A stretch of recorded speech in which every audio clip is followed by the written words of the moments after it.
focus and study your clients. That is, if you're into business, or maybe you're a new person that you're going to enter into business, Yes. know what they want, how they want everything to be delivered. If they want their products to be delivered to their homes, please do that. Yes. Apparently, people want convenience. That used not to be there. Someone will order for something and tells you, I'm here in the office. Yes. And this person is not even capable of going down to pick the product. The person will just call you, please come. Level 14. Level 14, that's where I am. And then you're able to deliver these products to this customer. So if you have this level of convenience, that's why you find some restaurants that deal in food. They're able to deliver food directly to the customers where they are without hesitating and also wasting time. Yes. Be creative endlessly. Wow. Let your clients be motivated by your creativity. On and on. That alone will set you separate, keep you engaged. Yes. And knowing that you're doing something that maybe some other people are not capable of doing just because of your creativity.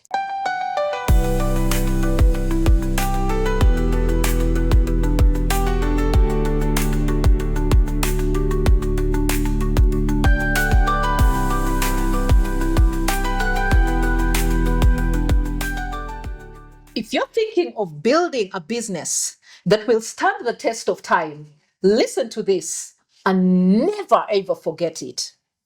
If your business looks like the identical twin of your competitor, chances are high that you'll not be able to stand the test of time, because before you know it, you'll either be wiped out by that very competitor that looks like you, or you'll be bypassed or mistaken by many because there is nothing new or unique to write about your business.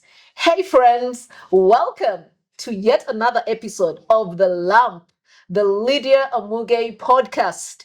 In this episode, we shall be talking about standing out from the competition. Yes, if you watched the last episode, I had an amazing guest, the king of cakes, William Sekajja, the king behind the castle cake. If you have never seen the castle cake, you need to run right now to his social media pages, because this cake won him an award as the best baker. So in a crowded market like Uganda, where there are so many cakes, for someone to win such an award, it means that they are doing exceptional work. In this episode, I'll be having a conversation with William on how you can be creative and innovative in your business so that you can build a business that stands the test of time. Don't forget to subscribe so that you don't miss any of the episodes. And if you didn't watch the last episode, you need to go back, because William shared some beautiful nuggets on how you can grow your business wisely. Today, I continue the conversation with the king of cakes, an award-winning baker, an amazing baker. His cakes are not just tasty, but they are also very creative and innovative. One of William's signature cakes is the castle cake. The first time I saw this cake, I thought it was a joke. Now, if you think I'm joking, go to his social media pages and look for that castle cake. It is amazing. The attention to detail is great. And that's why today William is going to talk to us about how you can stand out in business. Now, just in case you're thinking, I'm not a baker, so this conversation will not be relevant. Hey, smell the coffee. Creativity can happen across any industry, and William is going to show you and I how you can be creative and stand out in your niche so that you can be able to make lots of money and build a business that can stand the test of time. So William, welcome back again. Thank you so much, Madam Lydia. We're glad to be having you here. Oh, by the way, we have enjoyed his donuts. He sent us donuts and we enjoyed them. If you're not yet eating King's bread and King's cakes, join the club.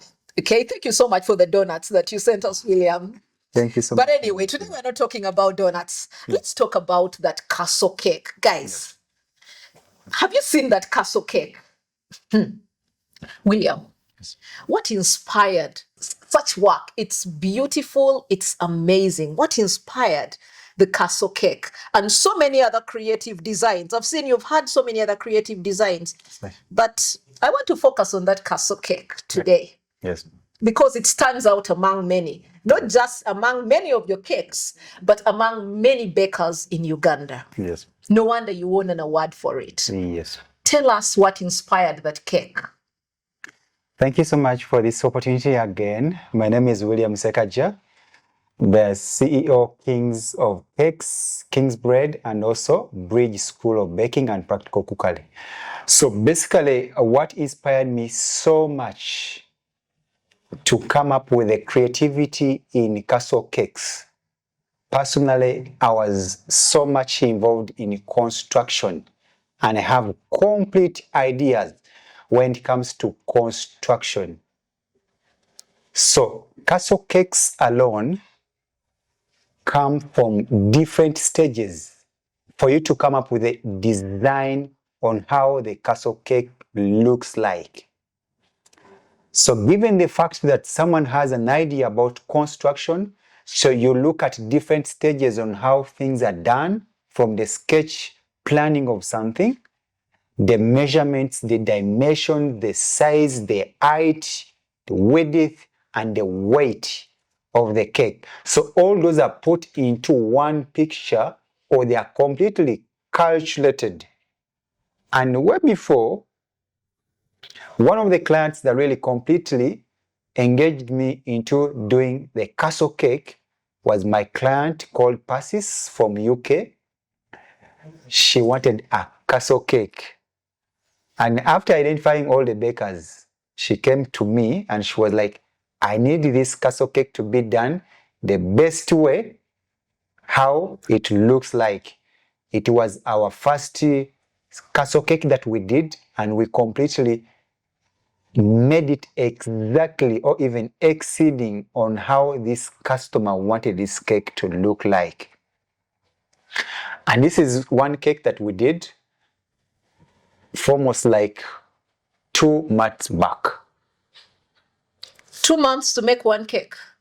One cake.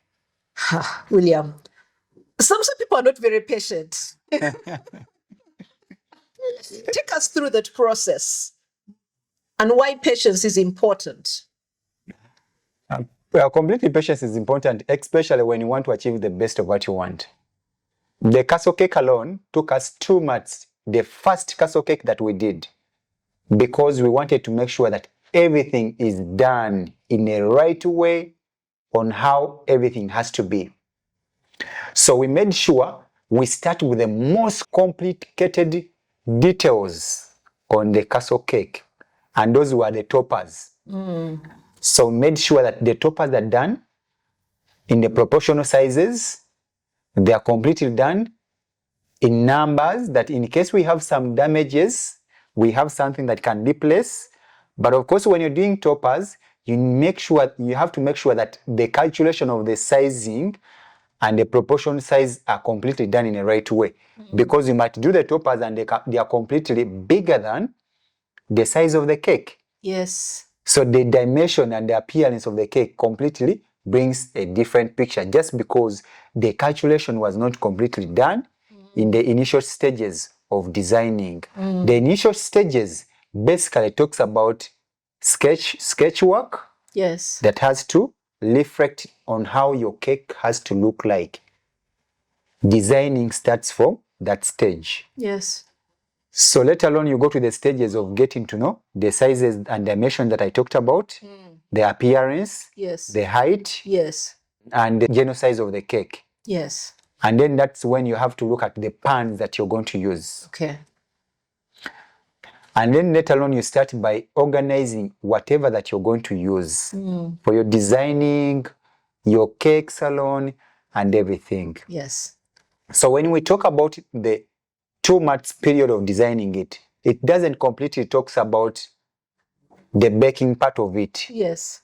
Basically it talks about the designing.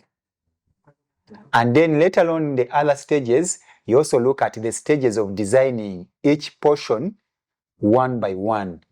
Nearly, almost like maybe 3 weeks is when you start on the baking part of it. Yes. Baking within just 2 weeks or 3 weeks towards the wedding. Yes. Is when you plan for that. Yes. So you make your cakes. In some cases, you find out that castle cakes have the biggest percentage of fruit cakes because fruit cakes are preserved nicely and they can slightly stay slightly longer than the period of other cakes. Yes. And at a certain point, you can also have some flavors Yes. positioned at the point where you can complete a design in that same week. If you cannot really complete a design in that same week, you can have these cakes baked aside, make the fruit cakes on the castle cake, and then at the process of serving, that's when you can also introduce these other flavors to your customers and then serve them properly. Okay. Yes. So, William, have you benefited from being that creative? Because someone may be saying, why are you taking all of that time? We can just bake a cake very fast and just drop for the client. Are there any benefits of such high-level creativity for you as a business owner and for anyone there? Because someone may be saying, I'm not a baker, so that doesn't apply to me. Have you benefited from such high level of creativity? Completely, I've benefited a lot, completely a lot out of those creative cakes. Because at a certain point, you find out just one cake can buy for you an oven. Wow. An oven that you're struggling to buy, an oven of 3 millions, 3.5, just one cake. Yes. Can buy you that oven. Just because of being creative. Yes. And identifying yourself, what you can produce, and having that trust that in your clients that this cake is going to completely be produced and also presented the same way they look at pictures. And it's better at a certain point you also create your own ideas by attaching different pictures to come up with one idea that is going to create that uniqueness than someone who's going to look at your cake and say, this picture was copied from this platform just to come up with this same idea. So you attach different design, come up with one picture, and also produce the unique cake that completely stands out on its own and identified as your own niche in terms of creativity. And later on, in the process, you gain completely out of it. Yes. By the people that completely require or order for castle cakes. Yes. Because in most cases, people that normally order for these cakes, they know that they can afford them. So there is a niche client. There are particular clients who love those cakes. Particular clients. Okay. Yes. So, William, I'm thinking about that business owner who is out there and saying, how can I also be creative? I'm not doing baking, I'm doing another business. How does one start to insert creativity into their business? Are there particular things they need to do? Are there particular habits they need to develop so that their business too can be viewed as a creative business? In most cases, business is all about looking at something that you're going to start. And at a certain point, business normally they change in terms of strategies, locations where you are, the time zone, and also some years. Because away 5 years back, how business used to run is not the same way, apparently. Yes. Before COVID, business used to move differently. From after COVID. From after COVID. You need to take a step back, understand the strategies that you're going to implement into business. Take too much time. Focus and study your clients. That is, if you're into business or maybe you're a new person that you're going to enter into business, know what they want, how they want everything to be delivered. If they want their products to be delivered to their homes, please do that. Yes. Apparently, people want convenience. That used not to be there. Someone will order for something and tells you, I'm here in the office. Yes. And this person is not even capable of going down Yes. to pick the product. The person will just call you, please come. Climbs level 14. Level 14, that's where I am. And then you're able to deliver these products to this customer. So if you have this level of convenience, that's why you find some restaurants that deal in food. They're able to deliver food directly to the customers where they are without hesitating and also wasting time. Yes. So if you're capable of doing that, Yes. you're already in business. That is something that used not to appear way before. Yes. Because I said business changing during 2 years and time zone. Yes. So if you take a study and understand that in such a year, this is how things move. And that's why you can also realize that at a certain point, there are businesses that normally succeed every after a year, almost surpassing other businesses. Because founders of these businesses, Yes. they normally take a critical study to understand how things are meant to be controlled. Yes. By understanding how things are meant to be controlled, most people normally take time to study our weaknesses. Someone can start just a business of cupcakes and a person becomes a millionaire. Just cupcakes. And you, the same person, you're also doing cupcakes and like, I don't have customers. And then this person looks at the customers maybe being identified in schools and like, Yes. I have a school this side, I have this other school. What if these schools are able to take 1,000 cupcakes a day? Yes. And each cupcake is 1,000. Yes. How much is that? Wow. So take an example. If you have more than 3 schools, And each are taking 1,000 1,000 cupcakes a day. a day. That is completely lot of money. This person is doing the same product you're presenting, Yes. but he has identified where market is Yes. to places that you don't completely look at or you undermined Yes. on the other side. Yes. So if you're selling other products Yes. in your other business that is not baking like what we do, you can also take a critical study for you to analyze, understand, and make sure you can make more sales out of it, but that comes with more research.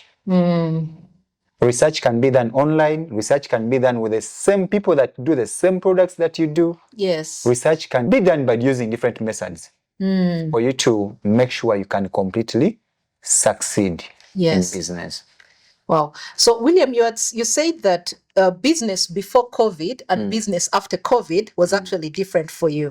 One thing I noticed that after COVID is that the cake market experienced a high number of more bakers. Didn't that affect you in one way or another? Weren't you scared that, hey, we now have more competitors? How are we going to, and some people going to win our clients? Because now the competition was high. Everyone said, I can watch this on YouTube and I can bake this. I can bake this, After COVID, I saw a high number of bakers in the market. How are you able to survive the surge of all those competitors?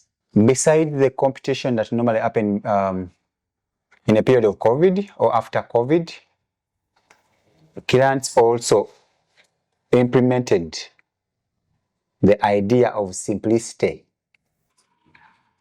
Some clients used to do wedding cakes that were completely huge. Someone does a wedding cake that is going to serve 1,000 people, 500 people, 600. And then after COVID or within the COVID period, people are doing small cakes of 2 tiers, serving 40 people, 50 people, 100 people, 80 people. So besides the competition, the simplicity also affected bakers. So you find out someone is not even giving away cakes to some people. Yes. Just because they are very few and they're limiting their budget. Yes. To some other things they need to give out. So personally, after identifying all that, is when we created a section that does bread and some other pastries. Okay. To avoid our reliance on only cakes. Oh. But we did not give up on cakes. So that was a response Yes, a response to the surge of many more bakers. Yes. And completely supported our business. Okay. And along the way, maybe some bakers gave up because business wasn't completely yielding the same way on how they wanted things to move out. But personally, I say to myself, let me have the other side that is going to support the cake bit of it by providing other products. Yes. And those that we presented included the bread, cookies, donuts, actually different type of bread. Yes. The brown bread, the yellow bread, the milk bread, the buns, and everything. So little sales that came from that completely supported the business. Yes. And made us to be available by making daily sales in business. Because in most cases as bakers, we look at daily sales. Yes. But most people look at one single birthday cake. Yes. That they are hoping to get from someone. So by the time we don't get that birthday cake, there are sales that are made from other products. Yes. So that alone kept us within the period of competition, and also realizing that the simplicity issue also affected us on the other side. Yes. What advice would you give to a business owner who really wants to stay? They want to continue growing their business, but they are struggling. Should they close? 15 years, was it all easy within those 15 years? What has kept you going for 15 years, William?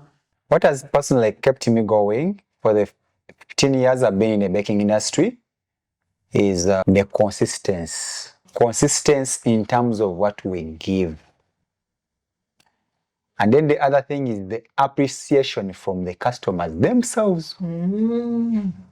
If you know that you're serving people that don't appreciate, you may not really know that you're doing the right thing. But if they appreciate alone, because if someone gives you money and at the same time also appreciate your services, you completely get the motivation that keeps you going. Because that appreciation alone, this person may not even know what you as a business owner, what you're going through. But when you look at it, you're like, oh, I have people that appreciate for the good work that we give them. And in return, they also give us money. So that alone also gives you that motivation to keep serving and also make sure that something is also given to your customers. And then the other thing is about the passion. You need to have that passion that keeps you going. Passion and belief. Believing in yourself that besides the challenges, besides anything that happens along the way in business, you're able to provide. And also identifying yourself between you and business. Making sure that this is the service you're giving to people. They are buying your service. They are not buying you as an individual. Because if you're providing the service, they will expect this service to be given to them on a daily basis. And if you also identify yourself that your service has to be differentiated between you and the service you give to them, you make sure that at least on a daily basis, it's given to your customers. So that alone has completely kept us going and making sure that we completely sustain ourselves for the 15 years in the baking industry. And also strengthening ourselves and other bakers. Make us to build a healthy competition. Educating them, skilling them, training them, and making them to have this belief that we are not competitors. We are friends, brothers and sisters, collaborators in the same industry. And something of that kind used not to happen. People used to do things on their own. Someone mixes ingredients from their room without even giving skills to their children. And let alone someone dies, or maybe this person is not capable of doing this, and the children are not capable of taking it further. So, But William, isn't there a fear that if I start training someone, they are going to see how I'm doing this, and therefore maybe start doing it the same way? the only challenge can only happen when you're doing the same thing over and over. Oh. But when you're creating something new, you even attract the same person that came to study from you to come and also gain the same skill. Yes. So by the time this person gains this skill, you're also doing something different, extra. So in other words, you're saying that the business should keep improving all the time. All the time. Okay. As the business improves, you also improve yourself in terms of skills and the things that you present to your customers. Oh.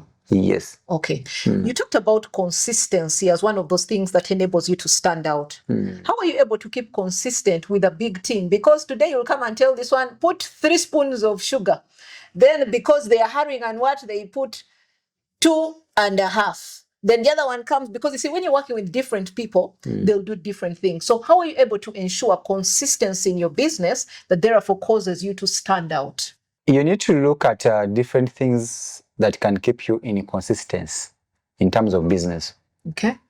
Of course, challenges normally come along the way that can slightly put you down. Together with the people that you're working with, they might slightly let you down, but the best way is not to let yourself down. Wow. The moment you let yourself down, you're also discouraging the people you're working with who can even let you down completely. But then, the other thing is also very important, that you as the business owner, you need to have the complete idea about what you're doing. Than just putting money and then you rely on labor that you get from outside or the people that you're going to employ. Yes. The moment you only rely from the people that you employ, the following day they'll leave your business. And then the recipe, or maybe the original product that you've been producing, and it has been happening to different bakers. Yes. The original recipe that you've been having in your bakery is not kept. The following day, they find the same bread tasting different. And they run away. They run away. The donuts that were tasting nice, they're tasting different on the other side. And then the other thing is to keep pushing way further than your limit. I like that. Because the moment you make sure that without the people that you're working with, business cannot stand, then you're making yourself too low to rely on the people that you're working with. So you forget the aspect of moving beyond your limits. So that alone can also help you to push that on the other side. Wow, that is amazing. Pushing beyond your limits. Yes. Are there times when you have pushed beyond your limits and almost gotten to breaking point? Of recent, I realized that at a certain point, I need to be maintaining myself well. Apparently, I find time, go to the gym, just to exercise myself, stay fit, relax my mind, the body, because I know my business needs me tomorrow. Yes. And the following day. Okay. So most bakers normally do their cakes to the point that the feet also get swollen. They stand all day and the back starts paining. You don't find time to relax, rest, do exercise, go to the doctor, do the checkup, or maybe find some medication, just because you're also pushing yourself to the limit. Yes. Yes, push yourself to the limit where it is needed. That is personal, that is what I normally push. Yes. And by the time I push myself to the limit, it means I'm chasing towards a profitable goal. Okay. That is, I push myself to the limit. Yes. Because I believe that whoever is going to see something that we are going to deliver to this customer is going to completely appreciate. Yes. And we are looking at this customer as our next customer. Yes. If we deliver a castle cake to the wedding, we expect that someone who is going to like this cake is going to be our next customer. Yes. So we have pushed ourselves to the limit to deliver something exceptional that is going to be liked by this person, and we get a next customer on the other side. Okay. But my advice to my fellow bakers, you only have to push yourself to the limit where it is needed. Yes. But your life has to be your first priority in the case of anything. I think that goes not only to bakers, but to all business owners. As you push yourself to the limit, make sure you're also taking care of your health, because without good health, that wealth that you're chasing will just be mist in the air. So you talked about we push ourselves to the limit. Yes. How do you get your team members, to also push themselves to that limit that you're pushing? Because I know that baking is not a solo activity, and sometimes you need everyone on the team to push to the limit. So how do you do that, and how can a business owner get their teams to push to the limit so that you're ultimately able to stand out? Because I'm sure while we are talking about the castle cake, I'm sure that so many people have had to push, push themselves to the limit to ensure that that 2 months castle cake is actually baked. Yes. The best way is to identify their creativity. If you want to push your employees or the people that you work with on your team, is to identify their strength, point of strength, and their weakness. Because that is how you're going to manage them mentally. You're going to look at them and then manage them mentally by looking at what they are capable of providing, yes, and what they're not capable of providing. So you need to also spare time. You as an employer, talk to your team. If means a meeting, organize and have a meeting, talk to your team, organize, sell the idea of what you guys are going to do. yes. If you're going to implement something, talk to them and tell them the idea of what you want, and give a chance to anyone to give an idea of what is meant to be done. Yes. So by that moment, you're going to identify that this person has some complete idea. It is like how we're doing a castle cake, and then I talked to one of my employees and I told him, you know what? Do some wiring and see how things are going to be. Yes. Did you say wiring on a castle cake? Yes. So he did the wiring of the castle cake and everything just came out so perfectly. And I was spending the same money to get another person to do the same wiring that this person is capable of doing. It's just because I took time to give him a chance, expose his skill, and do it perfectly. So the moment this chance is given to the people that you're with, yes, whether you're going to slightly make a mess, because those losses are going to be there. Yes. But have you given a chance to them to expose themselves? So the moment you give them a chance, you're going to be able to know their point of strength, yes, and their weakness. Okay. So that you can combat all what they have. Yes. Push one same idea. You shouldn't be working as a team in a business with separate ideas. You have one goal to achieve. Yes. Why should you have different ideas? Okay. Because we are serving a same customer. Yes. So this customer needs to appreciate. So we need to come up as a team, talk to the team, see what we are going to deliver, and then come up with the same idea that is going to deliver the success that we want. Wow. Yes. So, William, I can imagine with this level of growth, the possibility of pride is also very high as a business owner. Okay. You're an award winner, you're one of the best bakers in Uganda. Yes. And chances are high that with such accolades, pride may chip in. But I've seen you are a humble man. So, William, why is it important for a business owner to stay humble despite growth, despite the ability to be able to stand out in the marketplace? It starts with how someone was groomed. It starts from the grooming. Charity begins at home. Charity begins at home. So the way you handle yourself also determines a lot Yes. on how things are meant to be done. Yes. Yes, you might decide to be so humble, but then you need to relate it in a very smart way on how you do it. Staying humble doesn't really take away anything. It just brings out the real you. But not everyone is humble. Yes. So especially when growth comes. Yes, especially when growth comes. Yes. So I'm one person that if I'm able to acquire something, either money or anything, doesn't really change me. My goal is to chase for another addition for what I want. So you don't allow your last success consume you. Consume me. Basically, you brought it in a nice way.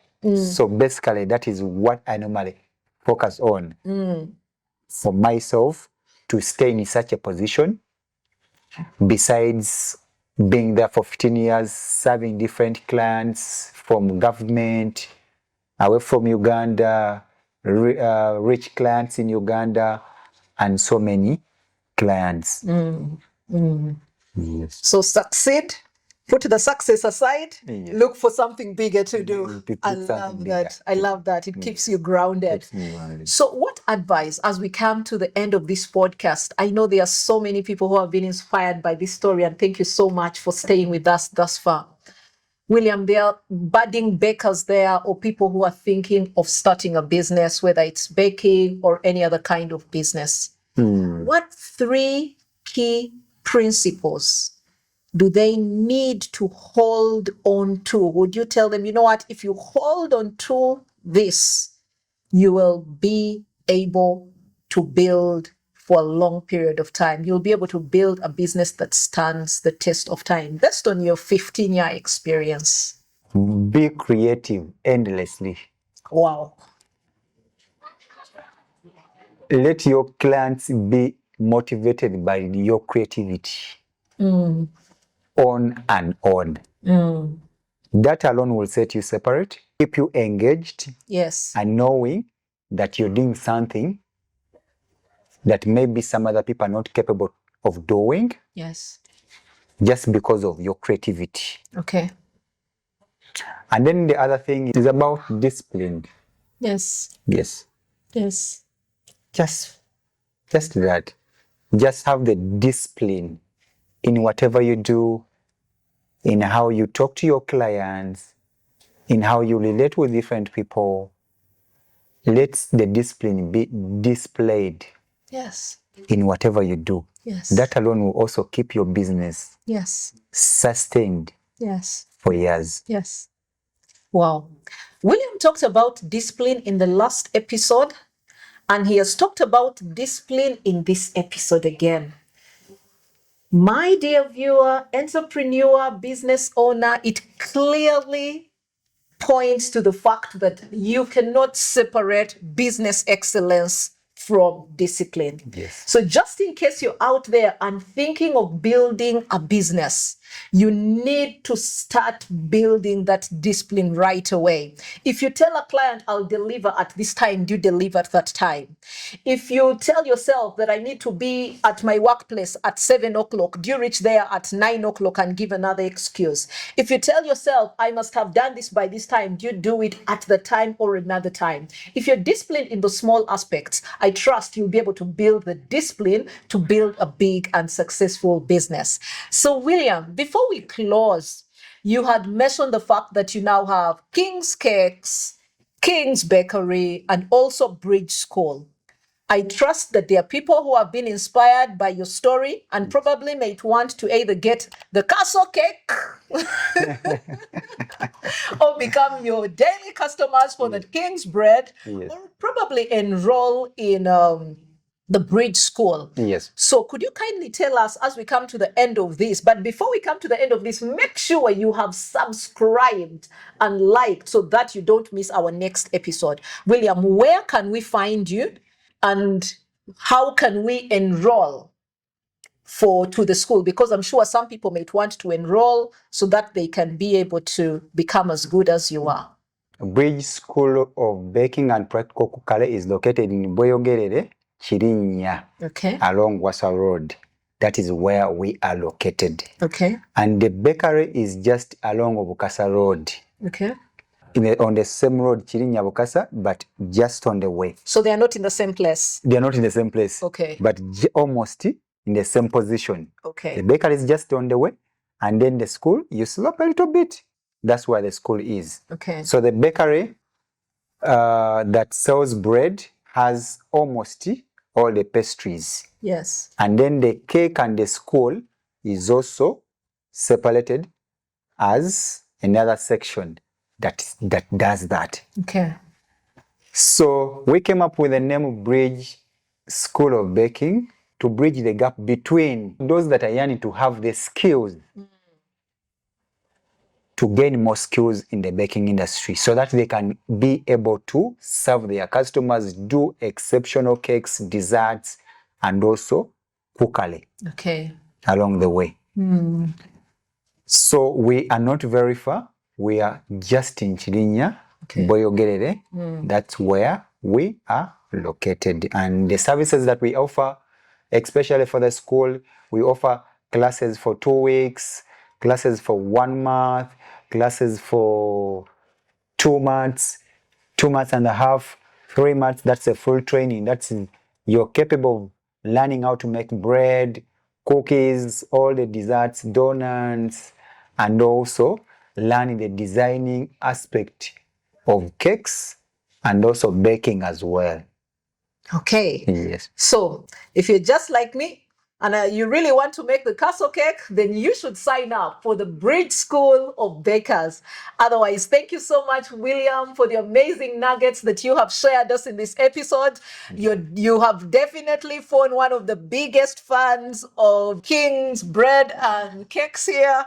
And of course, that castle cake. I'll be coming for that castle cake. Thank you so much for viewing. Thank you so much for staying with the lamp. Until the next episode, stay lit with the lamp.